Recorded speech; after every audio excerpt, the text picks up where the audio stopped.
Petugas Balai Veteriner Banjarbaru melakukan pengambilan 30 sampel darah hewan ternak di Nunukan, Kalimantan Utara. Pengambilan sampel darah hewan ternak untuk mendeteksi ada atau tidaknya penyakit mulut dan kuku atau PMK seperti yang terjadi di Aceh dan Pulau Jawa. Selengkapnya akan dilaporkan reporter dari Tribun Kaltara. Kami sudah terhubung dengan rekan Febrianus Felis. Silakan rekan. Ya, selamat siang Tribuners, rekan Daya. Memang petugas Balai Veteriner Banjarbaru kemarin melakukan pengambilan sampel terhadap 30 sampel darah hewan ternak di Nunukan. Dan medik veteriner Balai Veteriner Banjarbaru, Dr. Hewan Ikhwan Yuniarto, mengatakan pengambilan sampel itu untuk mendeteksi ada atau tidaknya penyakit mulut dan kuku seperti yang terjadi di Aceh dan Pulau Jawa. Ikhwan katakan Balai Veteriner di seluruh wilayah Indonesia turun melakukan pengambilan sampel darah hewan ternak. Sehingga untuk di Kalimantan Utara sendiri mulai Rabu, pihak veteriner bersama tim berkeliling dari Bulungan, Tanah Tidung, Malino, Tarakan, dan kemarin terakhir di Nunukan. Dari penampakan klinisnya, gejala yang mengarah pada PMK memang belum ada untuk di wilayah Kaltara, tapi peternak diminta untuk tetap harus waspada. Menurutnya penyakit PMK menyerang hewan berkuku belah seperti kambing, sapi, domba, babi, dan juga kuda. Namun Iwan menyebut bahwa hewan ternak di Nunukan masih relatif aman karena untuk peternak di Nunukan rata-rata semua ternak lokal dan juga Pulau Nunukan memang terletak di pulau sendiri sehingga memang relatif lebih aman. Dan lebih lanjut Iwan sampaikan bahwa ada sebanyak 30 sampel darah hewan yang nantinya akan dibawa pihaknya ke Balai Veteriner Banjarbaru. Untuk di Kaltara sendiri ada sekitar 100 lebih sampel darah yang diambil dan untuk Nunukan ada 30 sampel darah.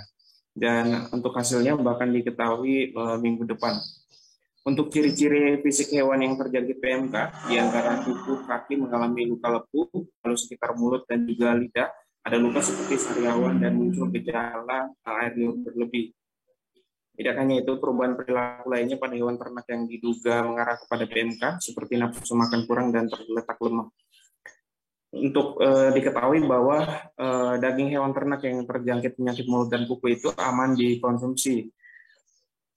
Dr. Hewan Yuniarto mengatakan memang hewan yang positif PMK itu harus segera dipotong. Dan untuk dagingnya aman dikonsumsi sepanjang tidak mengkonsumsi jeroan dan tulangnya. Karena dipastikan di bagian jeroan dan juga tulang sapi ataupun kambing itu bertahan virus PMK. Iwan meminta kepada peternak di Kabupaten Nunukan untuk meningkatkan biosecurity atau manajemen kandang untuk mencegah penularan PMK dari hewan yang satu kepada hewan yang lainnya. Dan untuk sekedar diketahui bahwa penularan PMK ini memang sangat cepat, tapi tingkat kematiannya rendah. Mungkin demikian sementara informasi dari Nunukan Kalimantan Utara. Kembali kepada Dea di studio. Baik, Tribunus rekan Felis terkait ini juga sudah melakukan wawancara bersama medik veteriner Balai Veteriner Banjarbaru, Dr. Hewan Ikhwan Yuniarto selengkapnya. Izin dok, ini kegiatan dari Banjarbaru ya? Ya, dari Balai Veteriner Banjarbaru. Balai apa? Balai Veteriner Banjarbaru. Kementerian Pertanian. Ini ada sudah mulai turun, ini kenapa ini?